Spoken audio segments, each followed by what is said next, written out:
Hello students, आज के इस वीडियो में हम बात करने वाले हैं CUET 2025 में होने वाले 7 मेजर चेंजेस के बारे में। तो आइए शुरू करते हैं। तो चेंज नंबर 1, अभी तक CUET एग्जामिनेशन 2 अलग अलग मोड में कंडक्ट किया जाता था। कंप्यूटर बेस्ड टेस्ट जिसको आप ऑनलाइन मोड भी कहते हो, और pen and paper based test जिसको आप ऑफलाइन मोड भी कहते हो। लेकिन CUET 2025 में आपके सामने केवल और केवल एक मोड ऑफ एग्जामिनेशन दिया गया है, that is computer based test जिसको आप ऑनलाइन मोड भी कहते हैं। तो अब बात करते हैं चेंज नंबर 2 के बारे में।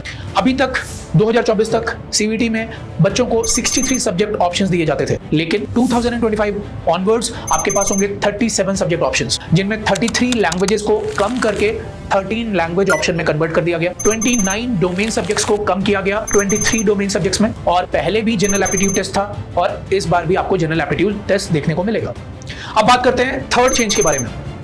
अभी तक कैंडिडेट्स के पास मैक्सिमम 6 सब्जेक्ट चुनने का राइट था CUET एग्जामिनेशन में, बट इस बार से यानी कि 2025 में आपके पास मैक्सिमम 5 सब्जेक्ट चुनने का अधिकार होगा। अब बात करते हैं फोर्थ मेजर चेंज के बारे में। CUET 2024 तक हर सब्जेक्ट में आपके पास चॉइस बेस्ड आंसरिंग का ऑप्शन होता था, यानी कि जिन सब्जेक्ट्स में 50 क्वेश्चन होते थे उसमें आपको कोई भी 40 अटेम्प्ट करने होते थे, जिनमें 60 क्वेश्चन होते थे उनमें आपको कोई भी 50 अटेम्प्ट करने का राइट था।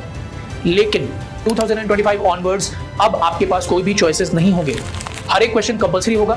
सभी सब्जेक्ट्स में आपको 50 क्वेश्चंस मिलेंगे और 50 आउट ऑफ 50 आपको अटेम्प्ट करना होगा।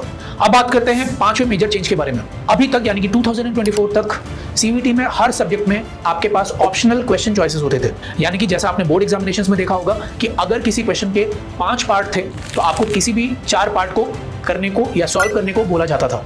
लेकिन 2025 ऑनवर्ड्स आपके पास कोई भी सब्जेक्ट में कोई भी ऑप्शनल चॉइसेस नहीं होगा, यानी कि अगर किसी क्वेश्चन के 5 पार्ट होंगे तो आपको 5 के 5 करने होंगे, या किसी क्वेश्चन के 4 पार्ट होंगे तो आपको 4 के 4 करने होंगे। अब बात करते हैं छठे मेजर चेंज के बारे में। टिल 2024 क्लास 12th में आने वाले सभी सब्जेक्ट्स आप CUET में लेकर आगे बढ़ सकते थे, लेकिन 2025 ऑनवर्ड्स आप अपने चॉइस का कोई भी सब्जेक्ट लेकर CUET अटेम्प्ट कर सकते हो, चाहे वो सब्जेक्ट आपके क्लास 12th में हो या ना हो। बात करते हैं 7वें और आखिरी मेजर चेंज के बारे में। टिल 2024 CUET एग्जामिनेशन 380+ सिटीज में कंडक्ट किया जाता था, लेकिन इन 2025 NTA ने कुछ एग्जाम सिटीज को रिमूव कर दिया है अपनी लिस्ट से। अब आपके पास लगभग 350 सिटीज में एग्जाम देने का चॉइस होगा, और इस डिसीजन की वजह से लगभग 8 स्टेट के कुछ शहर प्रभावित होंगे और 12 इंटरनेशनल सेंटर्स पर भी इंपैक्ट आएगा। तो हो सकता है कुछ स्टूडेंट्स को ज्यादा ट्रैवल करना पड़े CUET एग्जामिनेशन देने के लिए। तो CUET 2025 में किए गए इन 7 मेजर चेंज के बारे में आपकी क्या राय है, कमेंट सेक्शन में जरूर बताएं, और इस तरह के इंपॉर्टेंट अपडेट्स के लिए